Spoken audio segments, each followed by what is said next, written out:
Avoidants may not say you're high value or you're royalty, but they often recognize it in the way you carry yourself, the way you love, and the way you refuse to lose yourself to keep a connection alive. What they notice first isn't your words, it's your energy. You're calm without being cold. You're warm without being available for disrespect. You can be deeply loving and still have standards that don't bend just to make someone comfortable. That combination is rare. And for an avoidant nervous system, it lands like a quiet thunderclap because they are used to people who either chase them endlessly or cut them off quickly. Your presence is different. You don't collapse. You don't beg for crumbs. You don't turn love into a performance. You don't need to be chosen to feel worthy. You show up with a stable identity, and that alone can feel intimidating to someone who relies on distance to feel safe. This is the part most people misunderstand. When an avoidant pulls back around someone like you, it is not only because they don't care. Sometimes it's because your emotional maturity highlights the gap in their own coping. Your steadiness is a mirror. Your boundaries expose their inconsistent rhythm. Your clarity makes their vagueness look obvious. You don't have to accuse them for them to feel seen. You don't have to demand accountability for your standard to be felt in the room. That's what royalty means in this context. Not superiority, not ego, not arrogance. It's sovereignty. It's self-respect that doesn't need applause. It's emotional gravity that doesn't need chaos to be real. Avoidants may test the relational climate without even realizing they're doing it. They take space. They delay emotional conversations. They go quiet after intimacy. They watch whether you panic, chase, or abandon your own needs just to restore closeness. And when you don't do that, when you remain composed, when you don't punish but you also don't beg, something clicks in their mind. They feel the difference between someone who wants connection and someone who needs it at the cost of their dignity. You don't chase the distance. You name what you need once clearly and you let behavior speak. That is high-value energy. The avoidant might not be able to handle it well yet, but they can feel it. They can sense there's a price to losing you. They won't be able to pretend away later. They also notice your emotional generosity. Empaths often give love that feels rare, thoughtful, attuned, deeply present. Avoidants may not have learned how to receive that kind of love without fear. But even when they get overwhelmed, they register the quality of what you offered. Your care wasn't noisy. It wasn't manipulative. It wasn't transactional. You didn't love them to control them.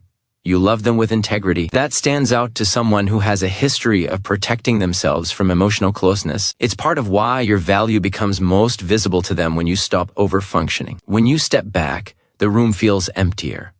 When you go quiet, the relationship loses the person who was silently stabilizing it. That's when they realize how much your presence carried. And here's the key psychological twist. Avoidants often respect what they can't easily access. The moment you show that your love is real, but not unconditional tolerance, you become someone they can't reduce to convenience. They might not like it, but they respect it.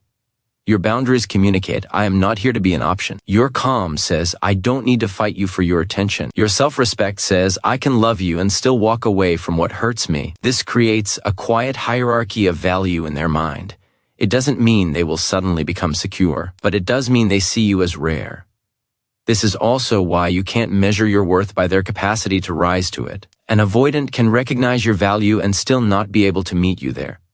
They can admire your stability and still fear the intimacy it requires. They can feel inspired by your standards and still retreat when those standards demand consistency. So your power is not in extracting recognition from them. Your power is in knowing that their reaction to your royalty is not the definition of your royalty. If anything, your greatest proof of value is that you don't bargain with your peace. You don't turn yourself into a softer, smaller, more silent version just to make someone else brave enough to stay. You remain kind, but you stop being endlessly flexible. You remain open, but you stop being easily accessed without effort. You remain loving, but you stop rewarding avoidance with overgiving. And that is the moment an avoidant, even quietly, understands what they were in the presence of: someone with emotional class, internal power, and a standard of love that doesn't require self-erasure to be real. Your stability is one of the most powerful things an avoidant can encounter, because it does two things at the same time. It feels like safety,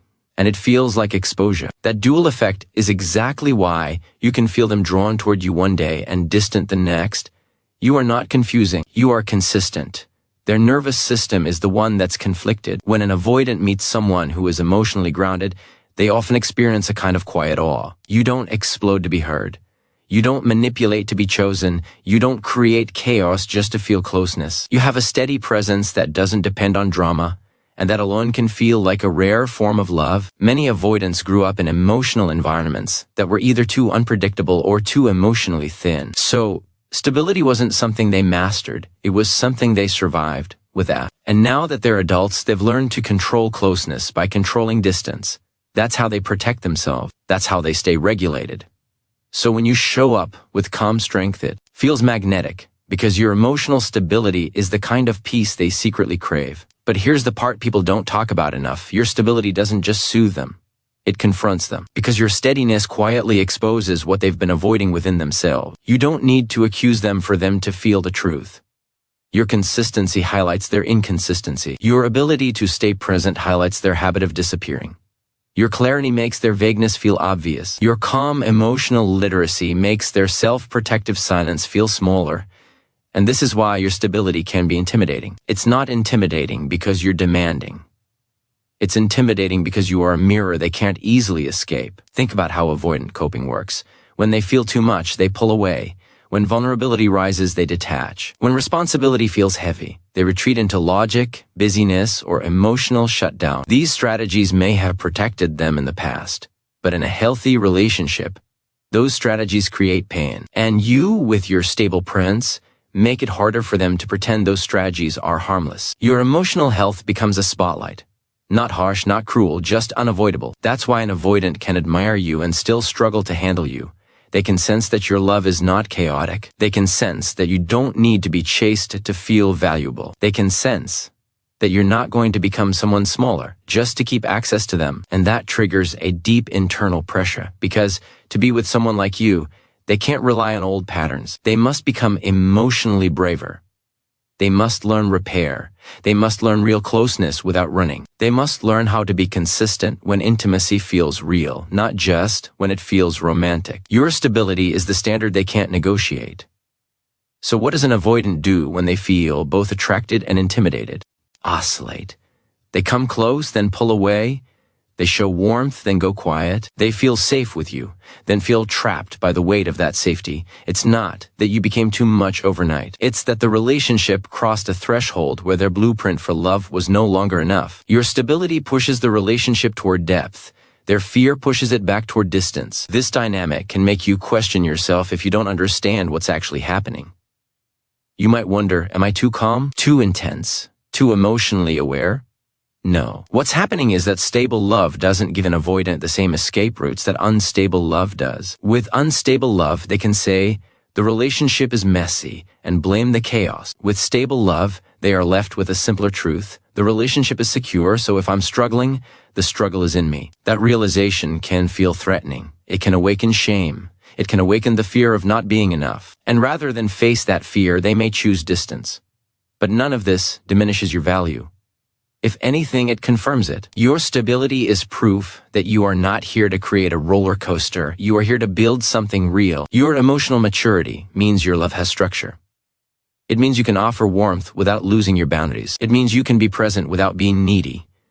That kind of love is rare, and it's the exact kind of love that forces truth to the surface. This is also why you must not chase someone into readiness. Your stability is not a tool you use to fix them. It is a quality you honor within yourself. You don't shrink your standards to make their fear feel more comfortable. You don't dim your calm to match their chaos. You don't turn your emotional health into something you apologize for. You let your consistency be the filter that reveals who is capable of meeting you in a healthy love, because the right person won't be intimidated by your stability. They will be inspired by it. They won't read your calm as pressure, they'll read it as peace. And if an avoidant can't rise to that right now, it doesn't mean your love was too strong. It means your love was too real for a parent that has survived on distance for far too long. Being warm without being desperate is a rare combination that quietly tells an avoidant, this person is high value. Not because you're perfect, not because you're playing a game, but because your love has structure. Your warmth shows emotional availability. Your calm shows self-respect. Your affection says, I care. Your boundaries say, I won't lose myself to prove it. That blend is what makes you stand out in a world where so many people swing between chasing and shutting down. Desperation has an energy that can feel loud even when the words are soft. It's not just wanting someone. It's believing your worth depends on their reply. It's over-explaining the same point, trying to manage their moods, swallowing your needs for fear they'll disappear. It's the subtle message of, if you pull away, I will collapse, to an avoidant nervous system that can feel like pressure and obligation, which makes them retreat even more. So the dynamic becomes a loop. You chase harder to feel safe. They pull away harder to feel safe. Warmth without desperation breaks that loop. It feels like emotional adulthood. It signals, I'm open to love, but I'm not available for confusion. This is the kind of energy that allows closeness without coercion. You aren't forcing intimacy through anxiety. You aren't auditioning for basic care. You're not trying to prove your worth by tolerating inconsistency. You simply remain present with your heart, while staying loyal to your standards. That's why avoidants often experience you as both soothing and unsettling. Soothing because your warmth isn't manipulative. Unsettling because your self-respect removes the false comfort of unlimited access. If they go quiet, you don't spiral. If they delay clarity, you don't shrink yourself to keep the peace. You don't punish them with drama, but you also don't rescue them from the consequences of their own distance. This is the moment they realize you are loving, but not consumable. And that is exactly what makes you difficult to replace. Many people can offer attention. Many people can offer chemistry. Many people can offer intensity in a honeymoon phase, but far fewer people can offer steady warmth with steady boundaries. Far fewer people can be loving without becoming needy. Far fewer people can be patient without losing their dignity. Your love doesn't feel like a trap, and it also doesn't feel like a free-for-all. It feels like something that must be respected. High value isn't about being unreachable.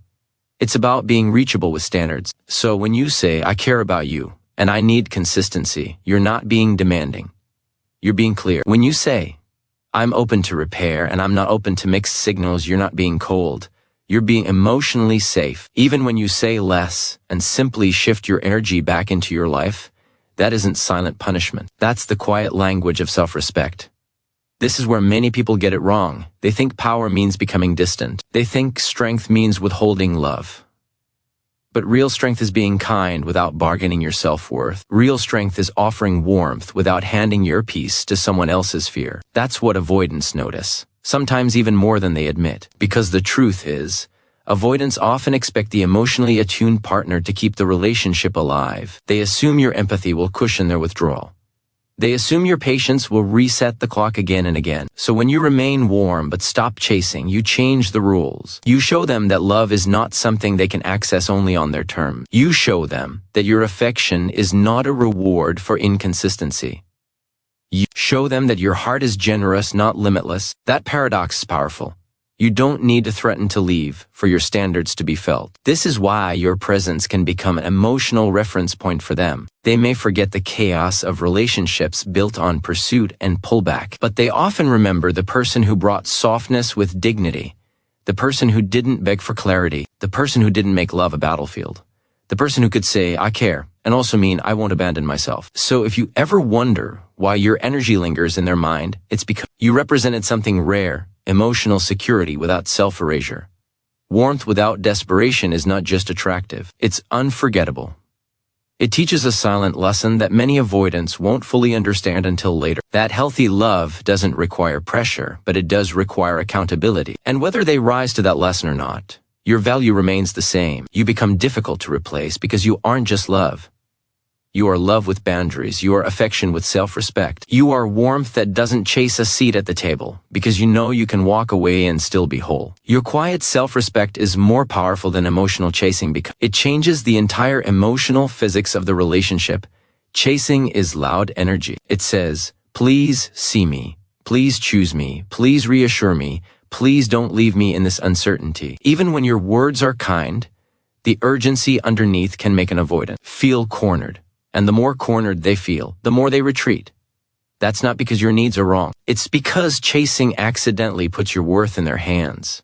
It turns love into negotiation. It trains the dynamic to revolve around their comfort and your anxiety. Quiet self-respect does the opposite. It doesn't beg for safety. It requires it. It doesn't demand closeness by force. It creates conditions where Closeness must be earned through consistency. It's the energy that says, I care deeply, and I will not lose myself to keep this alive. That statement doesn't need a speech. It lives in how you move, how you pause, how you stop over-explaining, how you refuse to perform emotional labor alone. When an avoidant pulls away and you chase, the cycle stays predictable. They withdraw, you pursue, they feel pressure, you feel panic, and the relationship becomes a dance of imbalance. The avoidant learns, often unconsciously, that you will be the regulator of the bond. They can go cold and you will bring warmth. They can go silent and you will bring words.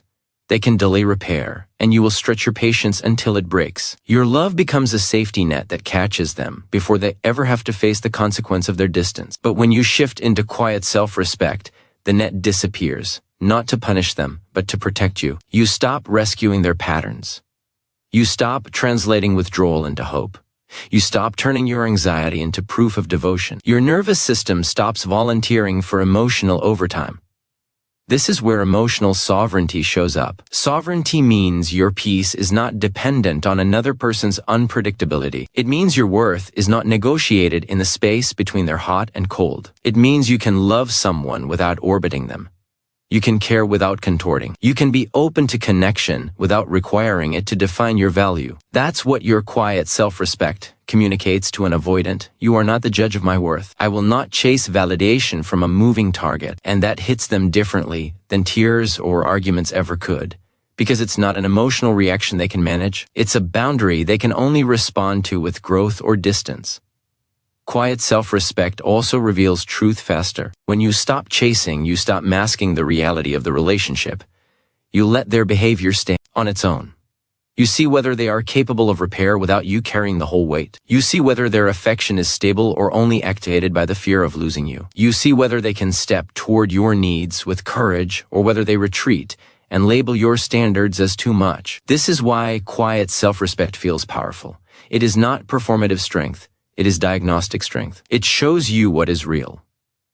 Avoidants often respect what they cannot easily control. Your chasing may look like passion to you, but to an avoidant, it can look like emotional access they don't have to earn. Your quiet self-respect changes that. It introduces a new reality. Your presence is not guaranteed. Your warmth is not endless. Your forgiveness is not automatic. Your love is generous, but your dignity is non-negotiable. That doesn't make you harsh. It makes you safe for yourself. And ironically, that safety is what can make you more magnetic because you are no longer energetically asking someone to complete your stability. You are bringing stability with you. This is the moment an avoidant starts to realize your value differently. Not just as a person who loves deeply, but as a person who knows their standards. They begin to sense that your kindness is intentional, not desperate, that your patience is wise, not unlimited, that your empathy is not a loophole. They may not admit it directly, but your quiet self-respect creates a subtle emotional awe. Because you prove something that disrupts their old blueprint. Love can be warm without being weak. Love can be soft without being self-erasing. Love can be present without being available for inconsistency. And most importantly, your quiet self-respect restores you to yourself. That is the deepest win. Because the goal is not to trigger an avoidant into chasing you. The goal is to stop chasing anyone who requires you to betray your peace. Your emotional sovereignty is not a tactic. It's your healing in motion. It is the moment you stop trying to convince someone to treat you well and start living like you already deserve it. When you hold that energy, you don't just shift the relationship. You shift your entire life. You become the kind of person who doesn't fight to be chosen. You become the kind of person who chooses what is healthy, mutual, and emotional safe. And that is exactly what high value looks like in real time. An avoidant noticing your worth doesn't guarantee healthy behavior, and this is the mindset that protects your heart from the most seductive trap in these dynamics. Because when you've been loving someone who is inconsistent, the smallest sign of appreciation can feel like rain in a drought. A softer tone, a rare compliment, a surprising message that sounds self-aware, a moment where they look at you like they finally see what they've been holding at arm's length. You feel your hope surge, and your nervous system wants to interpret that recognition as a promise of change. But recognition is not capacity. Admiration is not readiness. And fear-based longing is not the same as mature love. Avoidants can absolutely see your value. In fact, many of them see it more clearly than they can admit. They sense your emotional intelligence. They feel your calm strength. They notice that you don't crumble under uncertainty. They recognize that your love is rare, that you offer warmth without chaos, depth without manipulation, empathy without control. But here's the hard truth. An avoidant can respect you and still avoid the emotional responsibilities that would actually honor you. They can be drawn to your stability and still refuse the consistency required to keep you safe. They can feel inspired by your standards and still retreat the moment those standards ask them to grow. This is why your validation must come from your own standards, not their admiration. Otherwise, you end up trapped in what I call a mirage relationship, where you keep chasing the moment that finally acknowledge your worth, because that moment feels like proof that all your patience meant something. And yes, it meant something. Your love was real, your character was real, your effort was real, but your value was never dependent on their readiness to name it. If you rely on an avoidance recognition to feel secure, you're placing your self-worth in the hands of someone whose primary coping strategy is distance. That's like building a house on shifting sand and hoping your foundation will hold, because the avoidance admiration often rises in the exact moments that are least reliable. When you pull away, when you get quiet, when you stop chasing, when your standards finally become visible through your behavior. That's when they can suddenly see you like a once taken for granted treasure. But that awareness can be fueled by panic. Their nervous system interprets your withdrawal as a threat. The fear of losing access can create a surge of desire that looks like emotional clarity. They might suddenly say the right things, show tenderness, speak about your value in ways you've been waiting to hear. But you must learn to ask a higher level question. Are they appreciating you because they've truly grown into the capacity to love you well? Or are they appreciating you because the comfort of your presence is no longer guaranteed? This isn't about cynicism, it's about discernment. High-value love does not get hypnotized by words. High-value love watches behavior. It tracks patterns across time. It looks at who someone is after the emotional wave passes, because anyone can feel a surge of appreciation during a crisis. Lasting emotional safety requires steady accountability when there is no crisis at all. So if you notice that an avoidant praises your worth only when you're pulling away, that's not necessarily evidence of a healthy breakthrough. It may be evidence of a familiar cycle. You step back to protect yourself. They step forward to restore access. You soften, because hope is triggered. They relax back into old patterns once the threat fades, and you're left holding the same emotional imbalance with a new layer of confusion. This is why your standards must be the anchor. Your standards don't mean you stop caring. They mean you stop bargaining. They mean you don't accept admiration as a substitute for consistent love. They mean you don't let a beautiful moment erase the weight of a painful pattern. They mean you hold the truth that someone can see you clearly and still not be capable of meeting you in the way your heart deserves. You deserve someone who doesn't only recognize your value when your absence scares them. You deserve someone who protects that value while you're present. Someone who doesn't need the risk of losing you to remember how rare you are. Someone who doesn't turn appreciation into a last-minute rescue operation. Real love honors you in the mundane moments, in the everyday consistency, in the way they communicate before distance turns into damage. So your inner script has to change. Instead of asking, do they finally see my worth? You ask, do their actions consistently protect my worth? Instead of asking, are they afraid of losing me? You ask, are they ready to love me in a way that doesn't require me to shrink or suffer? Instead of asking, did they say the right thing? You ask, will they do the right thing repeatedly, even when it's uncomfortable? And here's the most empowering part. When your validation comes from your own standards, you stop being emotionally negotiable. You stop being pulled into cycles where their fear determines your hope. You become the kind of person who can appreciate their admiration without being controlled by it. You can receive a compliment without confusing it with commitment. You can hear an apology without rushing into emotional amnesia. You can allow someone the opportunity to grow without renting out your peace while they decide whether they will. That is what self-respecting love looks like. Not refusing connection, not punishing vulnerability, but refusing to let recognition replace responsibility. Because your value is not a debate, and your heart is not a waiting room for someone who only becomes brave when the possibility of losing you becomes real. You're remembered not for drama, but for dignity. And that's exactly why your presence becomes a turning point in an avoidance emotional history. A lot of people leave a mark through intensity, fights, emotional chaos, or the kind of highs and lows that feel addictive. Those relationships are loud, fast, and unforgettable in the moment, but they often fade into the same category in the avoidance mind: Familiar turbulence. What makes you different is that you didn't need to burn the house down to prove you were hurt. You didn't weaponize your love. You didn't become reckless just to be noticed. You carried yourself with a calm self-respect that most people only find after years of heartbreak. That dignity is rare, and rarity is what gets remembered. An avoidant is used to managing emotions by managing distance. When things get too real, they retreat. When accountability shows up, they go silent. When vulnerability is required, they disconnect and tell themselves it's peace. So they often expect one of two responses from a partner. Either that partner erupts with chaotic emotion, or that partner chases with desperation. Both responses keep the avoidant in a familiar role, the one who controls the temperature of intimacy. But your dignity disrupts that script. You don't chase their withdrawal like it's your job, and you don't explode to force closeness. You do something far more powerful. You let reality speak for itself. That is a higher standard of love. It means you can care without self-abandoning. It means you can be warm without being endlessly flexible. It means you can be understanding without becoming an emotional doormat. You might have loved them deeply, but you still valued emotional safety, consistency, and respect. You didn't confuse their fear with a free pass. You didn't confuse their occasional softness with a stable foundation. You didn't confuse potential with partnership, and even if you never said these words out loud, your behavior communicated them clearly. This is why your dignity becomes an emotional imprint, because dignity is not reactive.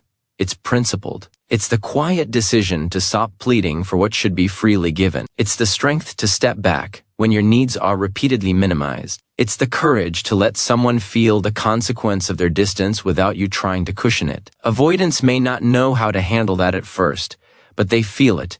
They feel that your love is not chaotic. They feel that your heart is not something they can access only on their terms. They feel that your presence is not guaranteed if the relationship keeps running on imbalance. You become a mirror they can't easily dismiss. Your dignity reflects the difference between love that is safe and love that is convenient. It challenges their avoidance because it silently asks a question their nervous system tries to dodge. Can you show up consistently for someone who won't abandon themselves to keep you comfortable? That is a threatening question for an avoidant pattern, because the pattern survives on one core belief: if I pull away, the other person will keep the bond alive for me.